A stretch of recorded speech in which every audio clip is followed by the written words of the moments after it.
जन्म साखी के 80th पार्ट में आप सभी का बहुत बहुत स्वागत है। बगदाद से वापस आते हुए भाई मर्दाना बहुत थक चुके थे।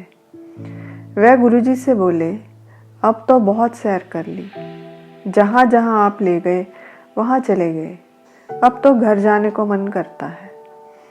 गुरुजी ने कहा, मर्दाना तुम्हें घर की याद आ रही है?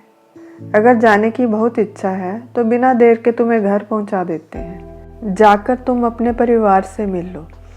भाई मर्दाना बोले, मैंने तो स्वाभाविक ही कह दिया था, आपसे पहले थोड़े जाऊंगा, आप मेरे साथ ही चलो। यहाँ पर इनकी बातचीत का अर्थ भगवान के घर से है। फिर गुरुजी ने व्यंग से कहा, तुम हमसे पहले ही जाओगे। भाई मर्दाना बोले, ऐसा न हो कि आप साथ छोड़ दो, आप साथ निभाना। गुरुजी हंसकर बोले, मर्दाना भगवान की बड़ी कृपा है मुझ पर, जो वहाँ पर तुम्हारे साथ जाना नहीं लिखा, नहीं तो तुम कहते भूख के धोखे से मारा गया। फिर गंभीर स्वर में कहा, तुम्हारे सारे बंधन छूट चुके हैं, अब जो घर सदा स्थिर है वहाँ जाओ, इस जग में तुम दोबारा नहीं आओगे। संतों के वचन हमेशा सत्य होते हैं, यह जान भाई मर्दाना ने पूछा, यह तन कौन सी जगह छूटेगा? अब मेरी कितनी आयु बची है? आप तो सब जानते हो, मुझे यह बता दो। गुरुजी ने बताया कि तुम्हारी आयु 5 दिन और 3 घड़ी की रह गई है। तुम्हारा अंत सुंदर स्थान पर ही होगा। तब तुम यह पंच भौतिक शरीर छोड़कर अपने असली ठिकाने पर पहुंच जाओगे। फिर भाई मर्दाना ने पूछा, जब मेरा अंत होगा क्या आप मेरे निकट होगे या नहीं? गुरुजी बोले, मैं तुम्हारे समीप ही रहूंगा। इस तरह कुछ देर बाद उन्होंने पीर दस्तगीर से इजाज़त ली और धीरे धीरे आगे चल दिए। 4 दिन जब बीत गए तो भाई मर्दाना को एक सपना आता है, जो वह गुरुजी को बताते हैं कि मुझे सपने में 2 सुंदर व्यक्ति मिले। उन्होंने मुझे फूलों की माला दी। वह फूल ऐसे थे कि मुरझाए ही नहीं। गुरुजी ने समझाया कि वह गंधर्व थे, तुम्हें लेने आए हैं। तुम कुछ समय गंधर्वपुरी में रहोगे। जब हम बाकी काम पूरा करके यहाँ से वापस प्रभु के घर जाएंगे तो तुम्हें भी गंधर्वपुरी से साथ लेते जाएंगे। फिर उन्होंने कहा, तुम्हारी देह को जलाएं या दबाएं? भाई मर्दाना ने कहा, मुझे लगता है जो यहाँ दबाए जाते हैं उन्हें आगे जलाया जाता है। आप मेरा दाह संस्कार करना। गुरुजी बोले, यह मेरा जिम्मा रहा। तुम्हारी इच्छा अनुसार तुम्हें दफनाएंगे नहीं, जलाएंगे।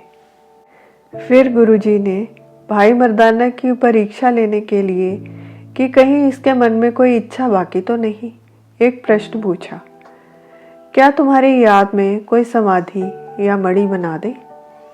भाई मर्दाना ने कहा, शरीर रूपी मणि या इमारत से निकलकर ईंटों की इमारत में रूह को डालते हो? तो गुरुजी ने प्रसन्न होकर कहा, मर्दाना तुमने सचमुच ब्रह्म को पहचान लिया है। अब चलो तुम्हें खुरमे नगर में ले चलते हैं। वहाँ तुम्हारा एक आहार खाना रहता है। फिर तुम्हें संतत या बुखार हो जाएगा और तुम अपना शरीर त्याग दोगे। फिर वह खुरमे नगर में पहुँचे। वहाँ बीच बाजार में गुरुजी ने भाई मर्दाना से कहा, अब जो तुम्हारा आहार रहता है अंत की वार कर लो। गुरुजी के वचन मानकर भाई मर्दाना ने आहार किया। अब 3 घड़ी समय बचा था तो गुरुजी सुंदर स्थान पर जाकर बैठ गए। गुरुजी ने भाई मर्दाना से पूछा, अब क्या सुध है? भाई मर्दाना ने कहा कि गुरुजी, मेरी नाभि से अब श्वासों की गांठ खुल चुकी है, अब तो तैयारी है, कोई देरी नहीं। गुरुजी ने पूछा, तुम्हें कैसे पता चला? भाई मर्दाना ने बताया, हे कृपाल, मुझे आपके संग से यह पता चला। अब मेरे 9 श्वास आने रहते हैं, चाहो तो गिन लो। गुरुजी ने भाई बाला को श्वास गिनने को कहा। भाई बाला श्वास गिनने लगे। ठीक 9 ही श्वास आए, उसके बाद कोई श्वास नहीं आया। भाई बाला ने हाथ लगाकर देखा तो भाई मर्दाना जा चुके थे। भाई बाला बोले, यह तो पूरा हो गया। जिस पर आपकी कृपा हो उसे ही इतनी सरल मृत्यु और मुक्ति मिलती है। मृत्यु ऐसे आई जैसे हाथी फूलों की माला पहनाता है। मन में कोई खेद नहीं, कोई पीड़ा नहीं। फिर गुरुजी ने भाई बाला से कहा, चलो अब इसका अंतिम संस्कार कर दें। तुम अपनी चादर दो। भाई मर्दाना पर कफन के लिए एक चादर भाई बाला की, एक गुरुजी की और एक भाई मर्दाना की दी। फिर उन्होंने लकड़ियां इकट्ठी कर पूरी विधि से भाई मर्दाना का अंतिम संस्कार किया। गुरुजी ने अपने हाथों से दाग दिया। फिर गुरुजी बोले, बाला अब मर्दाने की संतान को यहाँ लाकर बसाना है।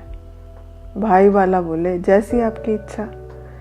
फिर उन दोनों ने एक रात वहां बिताई और आगे चले गए। भाई मर्दाना की मृत्यु का स्थान निश्चित नहीं है।